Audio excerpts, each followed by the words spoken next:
जय श्री केदार दोस्तों, आज 30 जून 2023 और केदारनाथ धाम यात्रा से जुड़ी संपूर्ण जानकारी देने वाला हूं, तो वीडियो में अंत तक बने रहिए। और अगर अभी तक आपने हमारे चैनल को सब्सक्राइब नहीं किया है तो चैनल को सब्सक्राइब कर लीजिए, जिससे कि आपको हमारी हर आने वाली वीडियो सबसे पहले प्राप्त होती रहे। तो दोस्तों, सबसे पहले बात करते हैं केदारनाथ धाम में मौसम की। तो दोस्तों, कल यानी 29 जून को सुबह से पूरे दिन मौसम साफ बना रहा। सुबह से दोपहर तक धूप खिली रही और दोपहर के बाद में हल्की फुल्की जो बादलों की संख्या है वो बढ़ती गई और धीरे धीरे शाम होते होते बादलों ने पूरी तरह से अपना डेरा जमा लिया और शाम तक बारिश शुरू हो गई और रात होते होते हल्की तेज़ बारिश रिकॉर्ड की गई दोस्तों। और दिन में मौसम पूरी तरह से साफ बना रहा, जिससे कि केदारनाथ धाम में आने वाले जो श्रद्धालु थे कल, उनका दिन बहुत ही ज़्यादा अच्छा रहा और दर्शन करने में भी उन्हें कोई समय नहीं लगा ज़्यादा। और दोस्तों, बहुत सारे दोस्तों के कल मुझे व्हाट्सएप और कमेंट भी आए थे कि केदारनाथ धाम में कौन सा हादसा हुआ है। दोस्तों, केदारनाथ धाम में हेलीकॉप्टर क्रैश होने की खबर कल बहुत ही ज़्यादा दोस्तों ने देखी और उनके द्वारा संदेश आए कि दोस्तों हेलीकॉप्टर क्रैश हुआ है। दोस्तों, मैं आपसे एक बहुत ही महत्वपूर्ण जानकारी देना चाहता हूं कि केदार घाटी में किसी भी प्रकार से कोई भी हेलीकॉप्टर क्रैश नहीं हुआ है। दोस्तों, यह खबर पूरी तरह से झूठ है कि केदारनाथ धाम में कोई हेलीकॉप्टर क्रैश हुआ है। दोस्तों, हेलीकॉप्टर सेवा नियमित रूप से संचालित हो रही है और किसी भी हेलीकॉप्टर के साथ कोई हादसा नहीं हुआ है।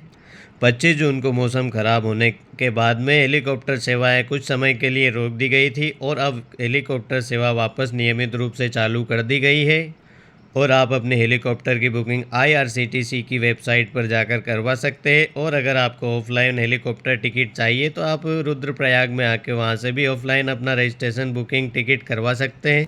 तो दोस्तों, आप अगर केदारनाथ धाम यात्रा पर आना चाहते हैं तो मौसम का पूर्वानुमान लेते रहिए दोस्तों, उसके बाद ही आप घर से निकलिए।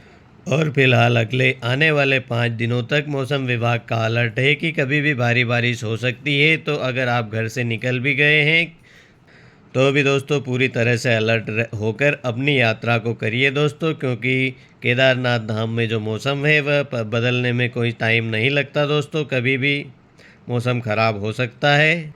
और दोस्तों, अगर हो सके तो अपनी यात्रा को 15 से 20 दिन के बाद करिए दोस्तों, क्योंकि मौसम थोड़ा खुल जाएगा। उसके बाद में आपकी जो यात्रा होगी बहुत ही सुखद होगी और बहुत ही शांतिपूर्ण ढंग से आप यात्रा कर पाएंगे। साथ ही दोस्तों, आपकी जो यात्रा होने वाली है वो बहुत ही सस्ती हो जाएगी। तो आप उस टाइम पे केदारनाथ धाम में आके बड़े ही आराम से दर्शन प्राप्त कर पाएंगे। और दोस्तों, बात करें अभी केदारनाथ धाम में दर्शनों की, तो अभी गर्भगृह में जाने के लिए वापस से रोक लगा दी गई है दोस्तों। अभी स्वर्ण मंडल से बाबा केदारनाथ के दर्शन करवाए जा रहे हैं और जो यात्री सुबह 2 से 3 बजे से ही लाइन में लग जाते हैं उन्हें गर्भगृह के दर्शन प्राप्त हो रहे हैं दोस्तों। तो अगर आपको अभी भी गर्भगृह में दर्शन करने हैं तो आपको सुबह 2 बजे ही लाइन में लगना पड़ेगा।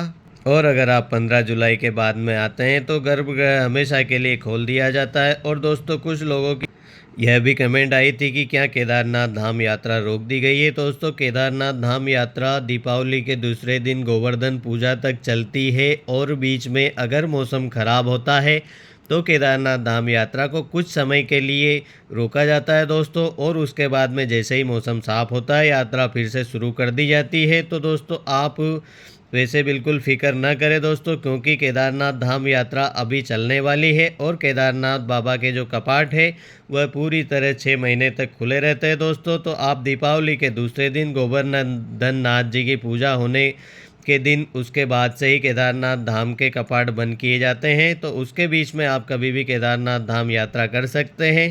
तो दोस्तों, आप कभी भी केदारनाथ धाम आकर बाबा केदार के दर्शन करें। और दोस्तों, वीडियो अगर अच्छी लगी हो तो वीडियो को लाइक और चैनल को सब्सक्राइब कर लीजिए। मिलते हैं कल एक नई वीडियो में, तब तक के लिए जय श्री केदार।